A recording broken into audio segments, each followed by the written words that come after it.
오늘 우리에게 주신 하나님의 말씀은 마가복음 11장 20절에서 33절까지 말씀입니다. 그들이 아침에 지나갈 때에 무화과 나무가 뿌리째 마른 것을 보고 베드로가 생각이 나서 여짜오되 랍비여 보소서 저주하신 무화과 나무가 말랐나이다. 예수께서 그들에게 대답하여 이르시되 하나님을 믿으라. 내가 진실로 너희에게 이르노니 누구든지 이 산더러 들리어 바다에 던져지라 하며 그 말하는 것이 이루어질 줄 믿고 마음에 의심하지 아니하면 그대로 되리라. 그러므로 내가 너희에게 말하노니 무엇이든지 기도하고 구하는 것은 받은 줄로 믿으라. 그리하면 너희에게 그대로 되리라. 서서 기도할 때에 아무에게나 혐의가 있거든 용서하라. 그리하여야 하늘에 계신 너희 아버지께서도 너희 허물을 사하여 주시리라 하시니라. 그들이 다시 예루살렘에 들어가니라. 예수께서 성전에서 거니실 때에 대제사장들과 서기관들과 장로들이 나아와 이르되 무슨 권위로 이런 일을 하느냐? 누가 이런 일 할 권위를 주었느냐? 예수께서 이르시되 나도 한 말을 너희에게 물으리니 대답하라. 그리하면 나도 무슨 권위로 이런 일을 하는지 이르리라. 요한의 세례가 하늘로부터냐 사람으로부터냐? 내게 대답하라. 그들이 서로 의논하여 이르되 만일 하늘로부터라 하면 어찌하여 그를 믿지 아니하였느냐 할 것이니 그러면 사람으로부터라 할까 하였으나 모든 사람이 요한을 참 선지자로 여김으로 그들이 백성을 두려워하는지라. 이에 예수께 대답하여 이르되 우리가 알지 못하노라 하니 예수께서 이르시되 나도 무슨 권위로 이런 일을 하는지 너희에게 이르지 아니하리라 하시니라. 아멘. 예수님께서 예루살렘 성에 들어가기 전에 저주한 무화과 나무, 무성한 무화과 나무가 나오실 때는 뿌리채 말라 있는 것을 베드로가 발견하고 이야기를 합니다. 여러분 상식적으로 잎이 아침에 무성했던 그 나무가요 하루 만에 뿌리까지 마른다라는 것은 상상할 수 없는 일이죠. 자, 그러면은 무엇 때문에 그랬을까? 어떻게 그렇게 뿌리채 말랐을까? 뭐 이런 이야기들이 오고 가야 될 것 같은데 예수님께서는 뭐라 그러십니까? 베드로의 그 말의 답변이 뭐죠? 22절에 예수께서 그들에게 대답하여 이르시되 뭐라고요? 하나님을 믿으라 라고 하십니다. 하나님을 믿으라. 가만히 생각해 보면 제자들도 하나님을 믿고요, 바리새인들도 하나님을 믿고요, 대제사장도 하나님을 믿습니다. 지금 하나님을 안 믿는 사람이 없어요. 성전에 왔는데 하나님을 안 믿는 사람이 어디 있겠습니까? 그리고 지금 모든 사람들이 하나님을 믿는데 무화과 나무가 마른 사실을 말하는 제자에게 예수님께서 갑자기 하나님을 믿으라 라고 말씀하십니다. 그 이유가 무엇일까?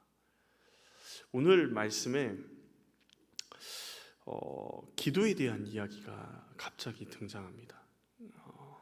기도에 대한 이야기가 등장하는데 왜 하나님을 믿으라 하셨을까? 그 이유를 좀 같이 살펴보면 첫 번째는 기도의 응답은 하나님을 믿어야지만 된다라는 것입니다. 하나님을 믿어야지만 된다. 기도의 응답은요. 구약 선지자들은 우리가 지난 시간에 살펴봤지만 무화과 나무는 누구를 이야기한다고요? 무화과 나무는 이스라엘을 이야기하는 비유로 이야기하는 경우들이 굉장히 많습니다. 무화과 나무, 포도나무 다 마찬가지죠. 결국 무화과 나무 저주를 통해서 하나님의 심판이 이스라엘 백성에게 선포되어지고 있음을 보여주고 계십니다. 그리고 예수님께서 성전을 며칠 만에 무너뜨린다라고 말씀하시죠. 3일 만에 무너뜨린다. 마가복음 13장 2절에 예수께서 이르시되 내가 이 큰 건물들을 보느냐? 돌 하나도 돌 위에 남지 않고 다 무너뜨려지리라 하시니라. 성전의 무너짐을 이야기하십니다. 그 성전이 뭐예요? 무너지고 3일 만에 다시 세우겠다 하시는 그 성전은 예수 그리스도 그분이십니다. 그러니까 성전을 잃어버린 이스라엘 백성에게는 더 이상 하나님과 자신들을 연결해 줄 통로가 사라져 버리는 겁니다. 이스라엘 백성은 성전에 나와서 하나님 앞에 예배드리고 하나님 앞에 제사드리고 그리고 하나님 앞에 영광 돌리면서 하나님과의 통로를 열어간다. 하나님의 백성으로서의 삶을 살아간다라고 생각했는데 성전이 사라져 버리면 모든 것들이 다 사라져 버리죠. 그런 것들이 하나님과의 관계가 끊어지는 겁니다. 그러니까 무화과 나무가 말랐듯이 이스라엘 백성에게도 이스라엘 백성에게 성전이 심판으로 사라질 것에 대해서, 그리고 이스라엘 백성들의 그 애지중지하는 그 에루살렘 성전, 그 모든 것이 하나님의 심판으로 다 그 역할을 잃어버리고 무너질 것에 대해서 말씀하고 계십니다. 그러니까 지금 예수님이 하나님을 믿으라라는 말씀은 그것도 무화과 나무가 뿌리채 마른 것을 보고 이야기하는 베드로에게 제자들에게 말씀하시는 것은 너희가 생각하는 하나님과의 연결고리라고 생각하는 성전, 눈에 보이는 성전을 붙들지 말고 누구를 믿으라는 거예요? 하나님을 믿으라라고 얘기합니다. 그렇다면 그 믿음은 어느 정도죠? 24절에 우리가 좋아하는 구절일 수도 있는데, 기도하고 구하는 것은 받은 줄로 믿으라. 그리하면 너희에게 뭐라고요? 그대로 되리라. 자, 우리가 열심히 기도하고 믿으면 그 기도가 그대로 응답될까요? 어떠세요? 그대로 응답되시던가요? 여기서 몇 가지 의문이 들어요. 몇 가지 의문이, 이게 성경을 봐오면서도 상식적인 의문인데, 기도하고 받은 줄로 믿는다라는 것은 무엇을 믿는다는 걸까? 그리고 믿음으로 기도하면 자신의 욕심을 위해서 기도하는 기도, 잘못된 기도, 믿습니다 하면 응답이 될까? 그리고 또 하나의 의문이 뭐냐면, 수많은 질병의 고침을 받기 위해서 기도하거나 위기 상황 가운데 하나님 앞에 건져주실 것을 믿음의 사람들이 기도합니다. 그런데 결국 병에 걸려 죽고 위기 가운데 벗어나지 못한 사람들, 그 사람들은 믿음이 없는 것인가? 대표적으로 누가 있죠? 어떤 사람들이 그런 사람들입니까? 예수님의 11제자와 사도 바울, 마태아까지 해서 12제자죠. 12제자와 사도 바울, 그들은 순교했습니다. 그리고 그들을 위해서 교회가 기도를 하지 않았을까요? 믿음으로 하나님 앞에 구해 주실 것을 기도했죠. 근데 그 기도에 믿음이 부족해서 그들은 순교의 자리로 나아갔을까요? 아니면 함께 기도하는 성도들이 믿음이 부족해서 그랬을까요?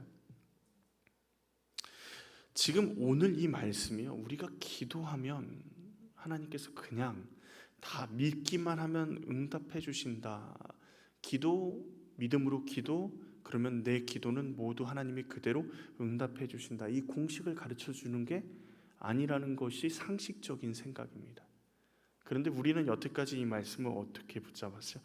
믿고 기도만 하면 다 나을 수 있다. 믿고 기도만 하면 다 이루어진다라고 생각했죠. 그런데 23절 말씀을 우리 같이 한번 읽어볼까요? 23절 말씀 같이 읽겠습니다. 내가 진실로 너희에게 이르노니 누구든지 이 산더러 들려 바다에 던지라 하며 이 말하는 것이 이루어질 줄로 믿고 마음에 의심하지 아니하면 그대로 되리라. 예수님께서 말씀하시는 믿음은 산을 옮길 만한 믿음입니다. 여러분, 상식적으로 큰 산아 어떻게 해요? 들려줘서 바다로 들어가라. 이렇게 하면은 이제 지금 예수님 말씀대로 있는 그대로 말씀을 문자 그대로 받아들이면 그렇게 될 줄로 믿고 하면 어떻게 돼요? 그렇게 될 것이라는 믿음이죠. 산을 옮길 만한 믿음. 인간이 보기에는 산이 옮겨지는 것이 가능한가요? 불가능한가요? 불가능하죠. 그러나 누구는 가능하시다는 거예요? 하나님은 가능하시다는 겁니다. 우리가 믿는 것은요, 산을 옮길 수 있다 없다를 믿는다라는 게 아닙니다. 무엇을 믿는 거죠? 산을 옮기실 수 있는 하나님을 믿는 거예요. 예수님이 그러시잖아요. 22절에 누구를 믿으라고요? 인간으로서는 이해되지 않는, 아침에 무성한 무화과 나무가 뿌리채 말라 있는 것을 이야기하는 제자에게 무엇을 믿으라고요? 그 눈에 보이는 것을 보지 말고요, 하나님을 믿으라고 이야기하고 있단 말이죠. 그러면서 하시는 얘기예요. 산을 옮길 수 있다. 이 산은요, 어떤 산을 의미하느냐? 예루살렘 성전이 세워진 산, 성전산이라고도 하는 그 산을 의미한다라고 학자들은 이야기합니다. 성전이 이스라엘 사람들, 유대인들의 구심점이고 힘이고 능력입니다. 그러니까 성전이 없으면요, 그들은 아무것도 아닌 것처럼 돼요. 지금도 유대인들이랑 이슬람 사람들은 계속 지구장창 그 성전을 차지하기 위해서 굉장히 막 싸우고, 그리고 또 극단주의자들은 어떻게 해요? 지금 모스크가 세워진 그것들에 폭탄을 전부 다 설치해서 다 무너뜨려 버리고 거기다 성전을 세워야 된다. 그래서 그 세워야 될 재정도 다 마련해 놓고 있다라고 이야기도 합니다. 그리고 그 성전으로 누가 들어가요? 메시아가 다시 예루살렘 성으로 들어오게 될 것이다 라고 이야기해요. 그런데 그들에게 이 화려한 성전이 파괴되고 눈앞에서 사라져 버릴 때가 오는데, 더 이상 그들 마음 가운데 이스라엘은, 유대는 끝났다라고 생각이 그들 마음 가운데 들 것이라는 것이죠. 그때 뭐라고요? 하나님을 믿으라는 겁니다. 지금 너희가 바라보는 성전, 너희가 바라보는 신앙을 믿는 것이 아니라 너희가 바라보고 안정감을 느끼는 저 성전이 있기 때문에 우리가 하나님의 백성이고 하나님의 자녀라고 느끼는, 그리고 하나님의 나라의 백성 구원받았다라고 느끼는 그 안정감들을 내려놓고 하나님을 믿으라는 겁니다. 그들이 하나님을 믿고 있나요? 아니면 자신들의 정한 믿음 안에서 그 믿음을 믿고 있는 건가요? 이렇게 얘기하면 좀 있기죠. 우리의 모습에서 좀 생각을 해보면요, 우리의 신앙의 모습, 내가 신앙생활을 잘하고 있으니까 내가 구원받는다고 생각이 때로는 들지 않습니까? 내가 기도를 하고 있고 내가 예배를 잘 드리고 내가 무엇을 하고 있으니까. 오늘 말씀에 좀 얘기를 하자면, 내가 열심히 믿음으로 기도하면 그 기도를 하나님이 들으시고 응답하신다. 근데 뭔가 좀 이상하지 않아요? 내가 기도를 열심히 해서 그것을 있는 그대로 믿기만 하면 하나님이 그것에 응답하신다. 무엇을 믿는 거죠 도대체? 내 기도를 믿는 겁니까? 하나님을 믿는 겁니까? 하나님을 믿는 게 아니라 내가 무엇을 하고 있다라는 그 사실, 내가 열심히 한다, 내가 하나님 앞에 기도한다, 기도하는 그것을 믿고 있다면요, 어떻게 되냐면 그 일이 무너졌을 때, 안 이루어졌을 때 다 무너져 내리는 거예요. 예루살렘 성전이 무너졌을 때 유대인들이 얼마나 당황했을까요? 우리의 신앙의 모습을 의지하면요, 우리는 감당할 수 없는 어려움들이, 위기가 우리 가운데 찾아오게 되면 우리도 같이 그것과 무너지게 되는 거예요. 그리고 놀랍게도요, 우리가 열심히 했던 그 모든 것들이 다 원망으로 다가옵니다. 내가 얼마나 오랫동안 신앙생활을 했는데, 내가 얼마나 절실하게 하나님 앞에 기도했는데, 내가 얼마나 열심히 하나님 앞에 예배드렸는데, 내가 얼마나 많이 하나님 앞에 헌금했는데 하나님은 어떻게 나한테 이러실 수가 있지? 하나님을 향한 믿음이 아닌 내 의와 행위를 의지하면 사망의 음침한 골짜기를 분명히 다닐지라도 하나님만을 바라보면 그 골짜기를 지나갈 수 있고 기쁨으로 나아갈 수 있는데, 그 골짜기에서 다 넘어지는 거예요. 쓰러져서 넘어질 수밖에 없는 겁니다. 나는 이것을 원하지 않았는데, 내가 사망의 골짜기로 안 가기 위해서 얼마나 기도했고 얼마나 예배했고 얼마나 오랫동안 신앙생활을 했는데 라고 이야기하는 것이죠. 산을 옮겨 바다에 빠지라고 명령하면 그대로 되게 하시는, 그리고 그렇게 하실 수 있는 하나님을 믿는 겁니다. 산을 옮기는 건 우리에게 의미가 없어요. 하나님이 그렇게 하실 수 있는 하나님을 믿는 겁니다. 하나님 이외에, 삼위일체 하나님 이외에 다른 어떤 것도 의지하는 믿음이 우리 믿음 가운데 섞여져 들어오면 안 되는 거예요. 오직 누구를 믿어야 돼요? 하나님을 믿어야 제대로 볼 수가 있는 겁니다. 불가능할 것 같은 일들도 지금 하나님은 계속하고 계세요. 세상 사람들이요, 예수 그리스도를 전하면 뭐라 그럽니까? 말도 안 되는 소리를 하고 있어, 헛소리 좀 그만하고 너나 그냥 잘 믿어 라고 이야기할지 모르지만, 그 복음을 통해서요, 지금도 예수를 믿는 사람들이, 하나님 앞에 나오는 사람들이 지금도 계속 생겨나고 있어요. 이런 놀라운 기적들이 하나님의 놀라운 역사하심을 통해서 일어나게 됩니다. 제가 보기에는요, 한 사람이 주님 앞에 돌아오는 게요, 산이 바다로 던져지는 것보다 더 어려워요. 근데 그 일들을 하나님은 예수 그리스도를 통해서 구원의 역사를 이루어가고 계십니다. 하나님의 구원의 역사를 알고 믿는 사람에게는 눈에 보이는 현실이 그 사람을 좌지우지하지 못합니다. 예수님이 우리와 함께 하나님 앞에 나아갈 수 있도록 하고 우리의 기도에 응답하시는 하나님을 더 깊이 알아가게 하십니다. 그래서 우리가 기도하면 하나님이 하나하나 응답하시죠. 응답하시는데 우리가 정성껏 기도하든 정성껏 기도하지 않든 선하게 응답하세요. 그런 경험 안 해보셨나요? 열심히 기도하라고 기도 부탁을 저에게 합니다. 목사에게 많이 하죠. 그러면 때로는요, 진짜 열심히 기도할 때도 있고요. 때로는 얄미우신 분들한테는 진짜 어떻게 해요? 주여, 주여 그냥 이렇게만 하고 넘어갈 때도 있는데 놀랍게도 하나님은요 동일하게 역사하세요. 내가 열심히 기도하는 사람에게 놀라운 역사가 일어나면 얼마나 좋겠어요, 목사 입장에서. 그런데 어떻게 해요? 열심히 기도하는 사람만 역사하시는 게 아니라 열심히 기도하지 않아도요 하나님이 놀랍게 그분에게 역사하셔서 저한테 와서 하나님이 놀랍게 역사하셨습니다 라고 이야기할 때 굉장히 죄송할 때가 있죠. 우리의 믿음은요 우리의 기도나 정성이나 열심을 믿는 게 아니고요, 우리가 믿는 것은 우리의 기도를 들으시는 하나님을 믿는 겁니다. 산을 옮길 만한 믿음은요 그 하나님이 하실 일을 믿음으로 기다리는 믿음입니다. 우리의 인생 가운데 하나님의 뜻을 보여주시고 하나님의 역사를 이루실 것을 기다리는 것이 믿음이에요. 자, 그러면 이렇게 얘기하시죠. 기도하고 구하는 것을 받은 줄로 믿으라. 기도하고 구하는 것을 받은 줄로 믿으라. 우리가 하나님을 믿음으로 기도하면 우리의 기도는 누구를 향해 가죠? 하나님을 향해 갑니다.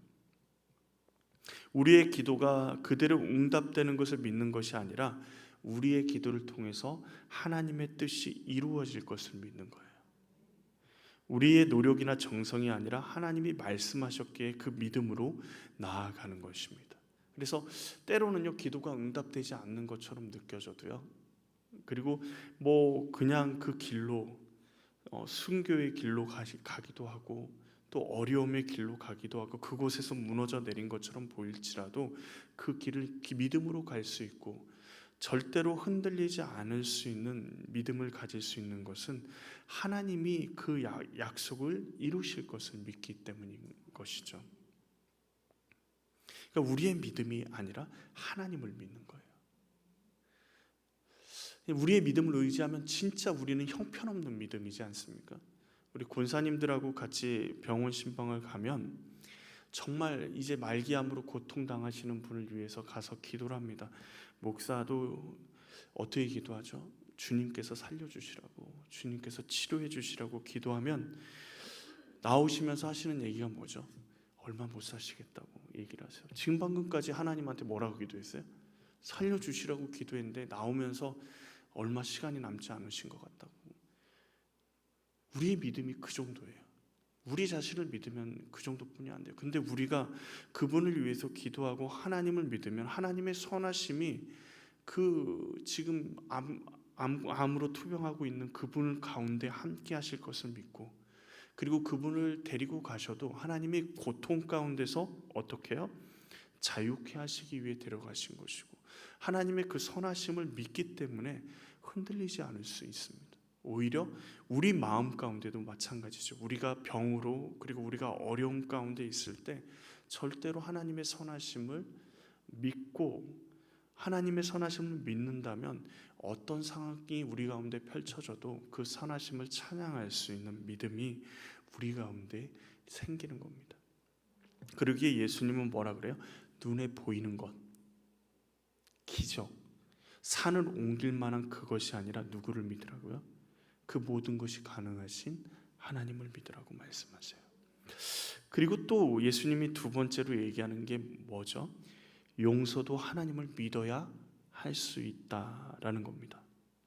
기도의 주제에서 갑자기 용서의 주제로 넘어갑니다. 기도할 때 우리에게 잘못한 사람이 있으면 그들을 뭐라고요? 용서하라. 서서 기도할 때 25절에 아무에게나 혐의가 있거든 용서하라 라고 얘기하십니다. 근데 용서하는 게 쉬우신가요? 어떠신가요? 우리 마음 가운데 그런 게 있어요. 내 머리로는 그 사람이 이해가 돼요. 그럴 수밖에 없었겠구나. 근데 내 마음은 어때요? 받아들일 수가 없어요. 그래서 용서하기가 힘든 거예요. 목회자로서 용서의 설교를 해요. 용서하십시오. 예수 그리스도를 바라보고 용서하십시오. 근데 저를 미워하고 상처를 주고 나에게 해코지를 하는 그 사람을 용서하는 것은 결코 쉬운 일이 아닙니다. 용서했다고 생각해도 자다가 벌떡벌떡 일어날 때가 있죠. 우리의 용서의 시작은요, 우리의 마음에서부터가 아닙니다. 원수를 사랑하라고 말씀하셨는데 사람은 불가능하죠. 우리 안에 다른 사람을 사랑할 만한 것이 용서할 힘도 없습니다. 그런데 예수님이 뭐라 그러세요? 이 얘기를 하기 전에 22절에서 누구를 믿으라고요? 하나님을 믿으라고 말씀하세요.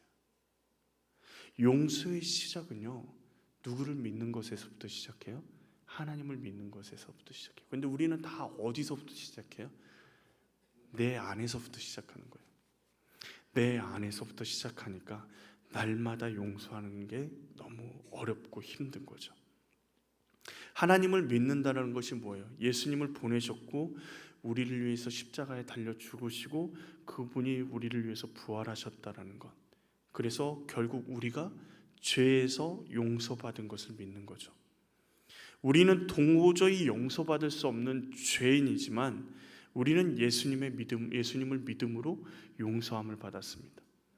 우리가 도저히 용서할 수 없는 사람도 예수님이 사랑하시는 걸 알기에 우리도 용서할 수 있는 거죠. 그러기에 미움이나 우리의 아픔을 바라보면 용서할 수 없지만 예수님 말씀처럼 하나님을 믿고 나아가면 우리는 용서할 수 있는 마음이 생겨요. 하나님을 믿으면요, 예수님의 십자가 앞에 나아갈 수밖에 없습니다. 우리를 용서하셨던 예수님의 용서가 우리 안에 온전히 받아들여지고 믿어질 때 우리는 그 힘으로 용서의 자리로 나아갈 수 있는 거예요. 내 감정, 내 생각, 그것들이 먼저가 아니라 주님 앞에 나아가는 게 중요해요. 더 좋은 길, 선한 길로 나아가게 하시는 그 하나님을 믿고 나를 지금 하나님께로 이끄신 예수 그리스도의 그 십자가의 사랑을 믿고 나아갈 때 하나님의 놀라운 용서의 자리로 나아갈 수 있는 것이죠. 그래서 예수님은 우리에게 25절에 말씀하시죠. 우리 25절 말씀을 같이 한번 읽어볼까요? 서서 기도할 때 아무에게나 혐의가 있거든 용서하라. 그리하여야 하늘에 계신 너희 아버지께서 또 너희 허물을 사하여 주시리라 하시니라. 아멘. 죄인인 우리에게는 용서할 자격이, 누구를 용서해 줄 자격이 없습니다.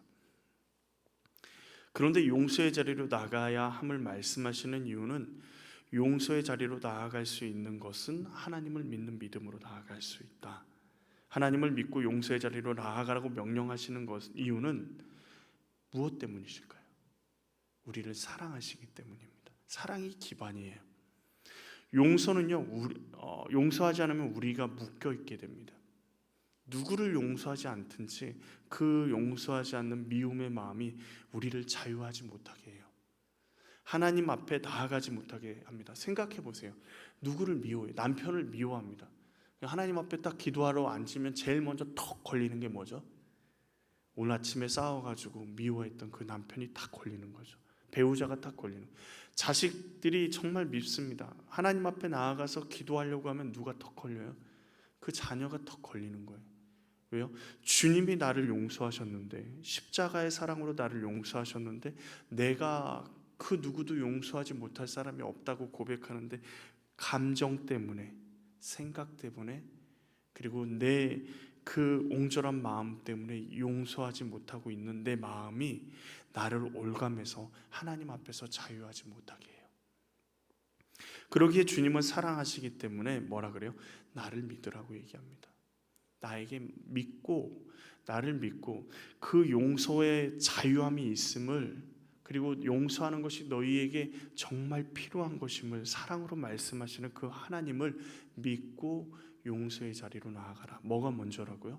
하나님을 믿는 게 먼저라고요. 세 번째는요, 예수님의 권위는요 하나님으로부터입니다. 하나님을 믿음으로 그 진리 앞에 정직하게 서야 합니다. 오늘 성전에 예수님이 다시 거느리실 때 예수님께 대제사장 서기관들이 뭐라고 물어보죠? 누구의 권위로 그 일을 행했느냐라고 질문합니다.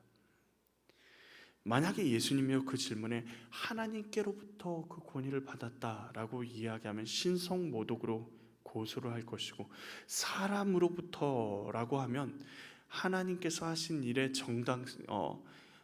라고 하면 예수님께서 하신 일들의 정당성이 사라지는 거죠. 그러니까 하나님으로부터라고 하면 신성모독이고, 사람으로부터라 그러면 어떻게 되겠습니까? 지금 뒤집어 엎었던 그 모든 일들이 전부 다 사람의 일이 돼버리는 거죠. 그 정당성이 사라져 버리는 겁니다.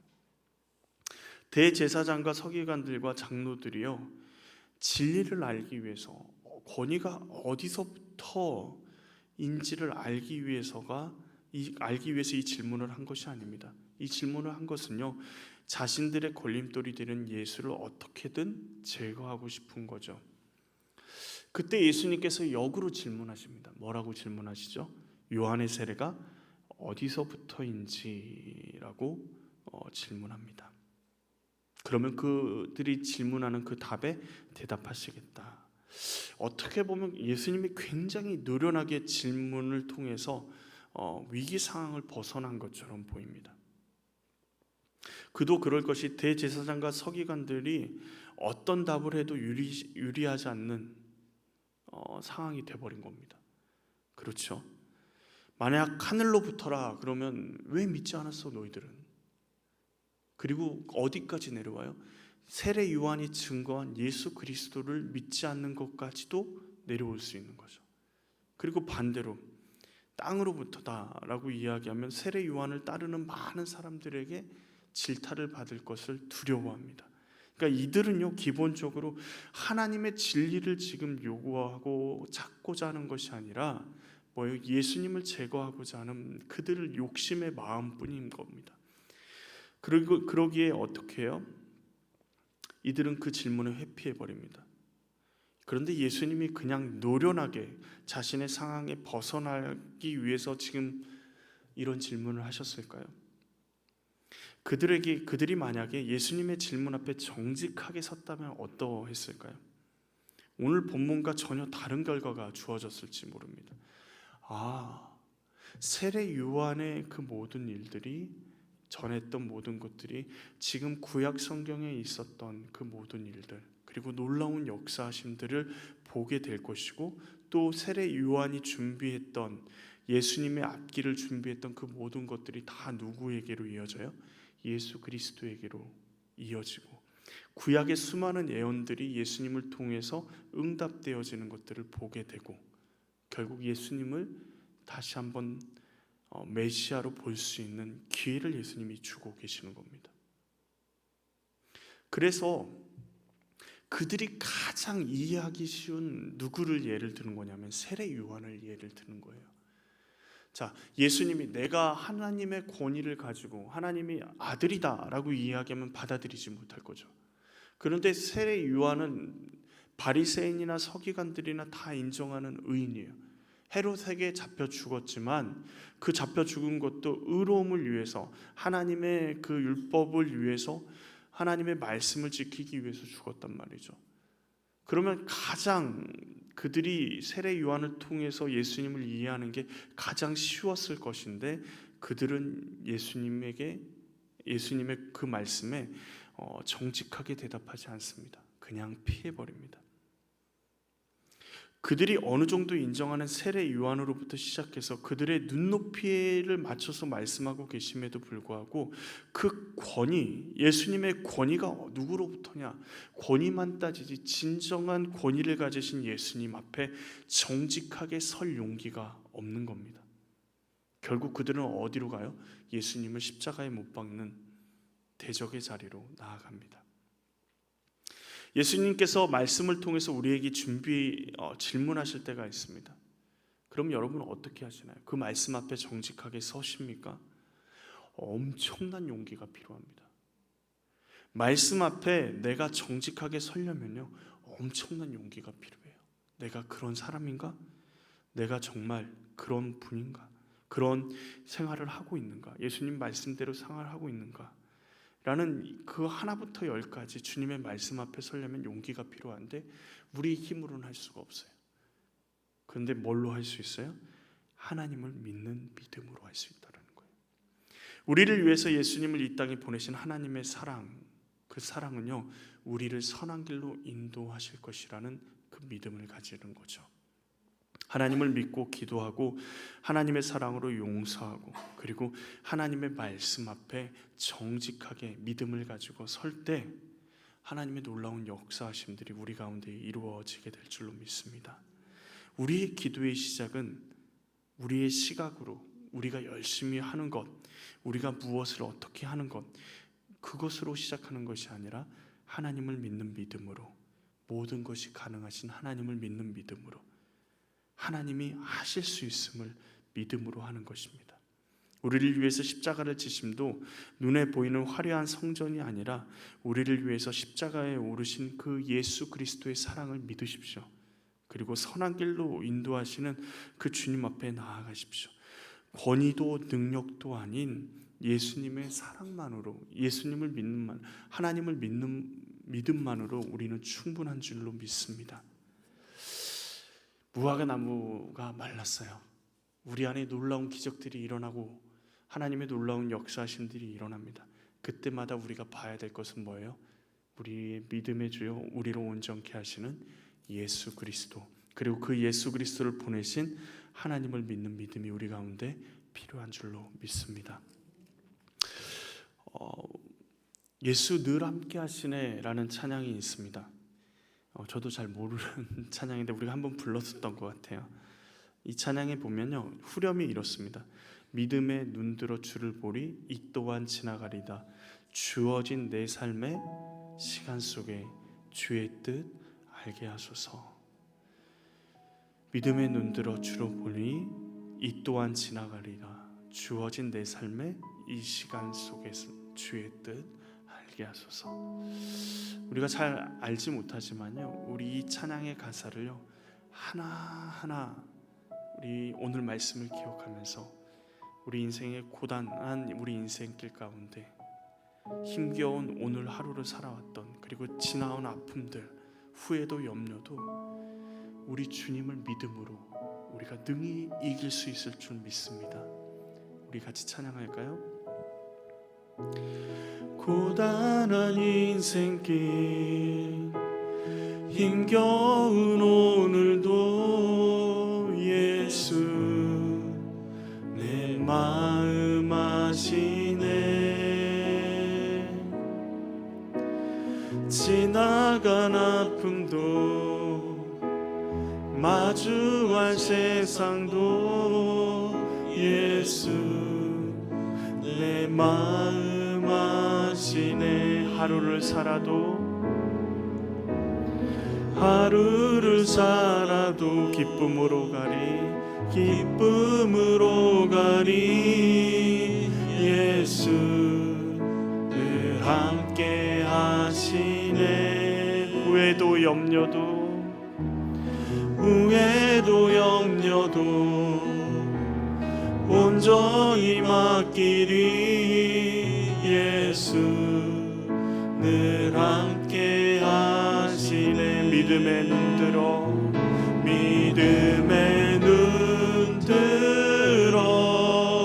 주를 보리 이 또한 지나가리라.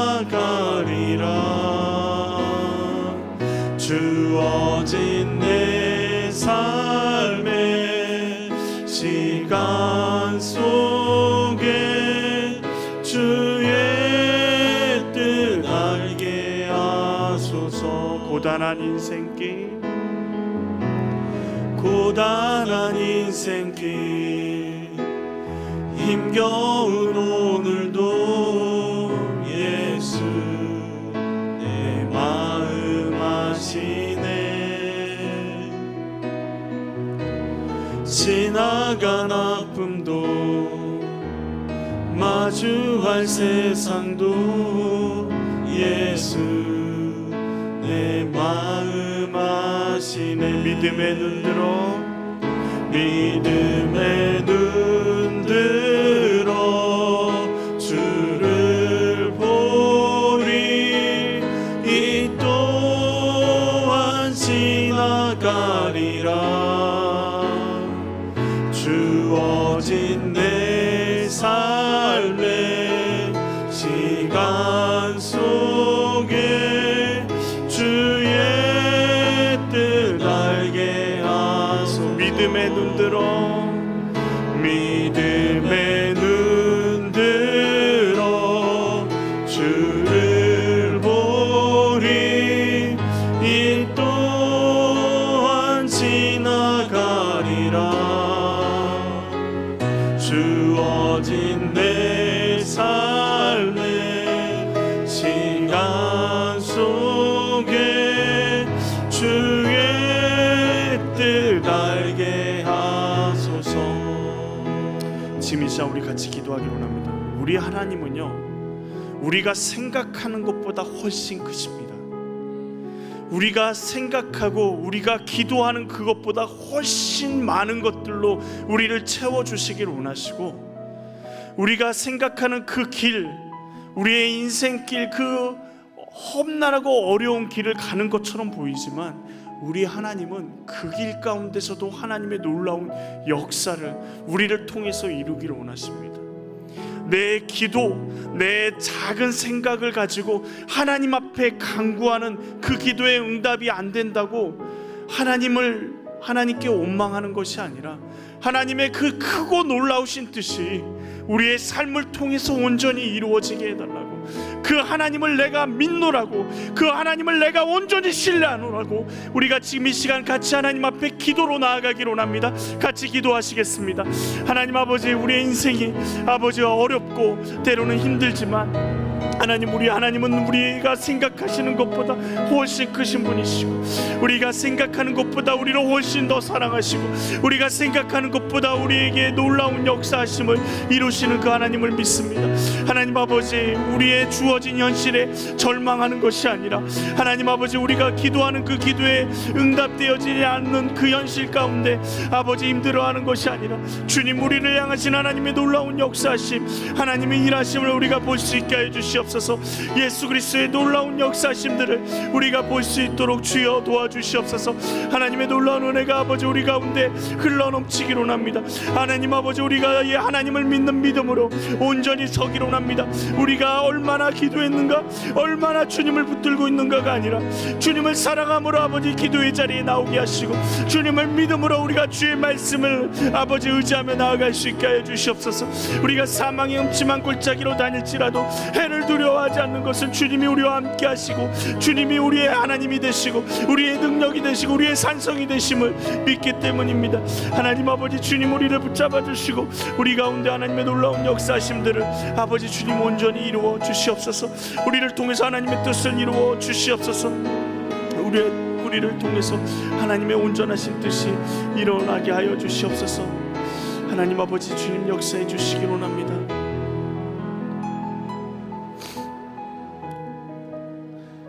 지금 이 시간 우리 가정을 품고 같이 기도하기로 합니다. 우리의 가정의 주인은요, 하나님이십니다. 우리가 주인인 것처럼 보이지만 우리 가족의 한 사람 한 사람을 주관하고 계시는 분은 하나님이십니다.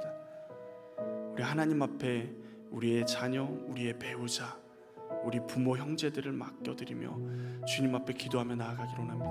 하나님 붙잡아 주십시오. 하나님, 우리 가정의 주인이 하나님이 되어 주십시오.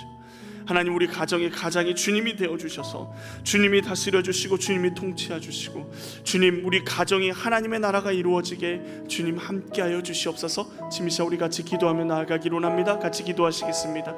하나님 아버지, 그렇습니다. 우리의 가정의 주인이 하나님이신 줄 믿습니다. 우리 배우자를 주신 이도 하나님이시고, 하나님 아버지, 우리가 함께 가정을 이루고 살아가지만 하나님께서 함께 하시는 아버지, 우리의 가정, 아버지, 우리 가운데 주님께서 함께해 주시고 은혜를 더해 주시옵소서. 예수 그리스도의 사랑 가운데 아버지 주님 앞에 나아가기로 합니다. 예수님의 은혜를 아버지 붙잡고 나아가기로 합니다. 주님의 사랑을 붙잡고 나아가기로 합니다. 하나님 아버지, 우리의 가정 가운데 주님의 놀라운 역사심들을 부어주시오. 하나님 아버지, 주님, 우리의 자녀들 가운데 하나님의 지혜를 더해 주시고 하나님을 믿는 믿음으로 온전히 설 수 있게 하시며, 믿음의 가장인 주의 말씀 앞에 온전히 순종하며 온전히 아버지 이끌려갈 수 있게 도와주시고, 하나님이 인도하시는 그 길을 따라 온전히 나아갈 수 있게 하셔서 하나님의 나라와 하나님의 뜻을 온전히 이루어가는 우리 믿음의 가정 될 수 있도록 도와주시옵소서. 하나님, 그렇습니다. 주님 아버지님 역사해 주시옵소서. 은혜가 풍성하신 하나님 아버지, 놀라운 기적, 놀라운 역사를 보고 있지만 그 기적을 일으키시는 분이 하나님이심을 우리가 믿고 나아가기로 합니다. 산을 옮길 만한 믿음, 산을 옮길 만한 능력이 우리에게 없습니다. 심지어 우리의 기도에도 그런 능력이 있겠습니까? 그러나 그 능력이 있으신 하나님을 믿고 나아갑니다.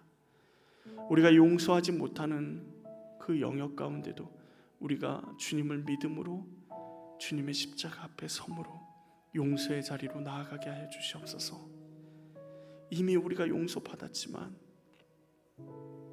이미 우리가 주님 안에서 자유함을 누려야 하지만 아직도 용서하지 못하는 그 마음 때문에 하나님이 주시는 참된 자유함을 누리지 못하고 있다면, 주님, 우리로 주님의 사랑으로 용서하고 자유함을 누리게 하여 주시옵소서.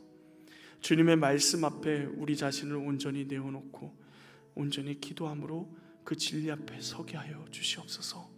주님, 우리 가운데 온전히 주님의 뜻이 이루어지기로 합니다. 특별히 우리 가정 가운데 하나님의 놀라운 역사하심들이 이루어지게 하여 주셔서, 하나님, 우리 가정의 주인이 하나님이시고 가장이 하나님이시고 하나님의 통치가 이루어져 하나님의 나라가 이루어지는 믿음의 가정 되게 도와주시옵소서. 주님께서 우리 가운데 함께 하실 줄 믿습니다. 예수님의 이름으로 기도합니다. 아멘. 하늘에 계신 우리 아버지, 아버지의 이름을 거룩하게 하시며 아버지의 나라가 오게 하시며 아버지의 뜻이 하늘에서와 같이 땅에서도 이루어지게 하소서. 오늘 우리에게 일용할 양식을 주시고 우리가 우리에게 잘못한 사람을 용서하여 준 것 같이 우리 죄를 용서하여 주시고 우리를 시험에 빠지지 않게 하시고 악에서 구하소서. 나라와 권능과 영광이 영원히 아버지의 것입니다. 아멘.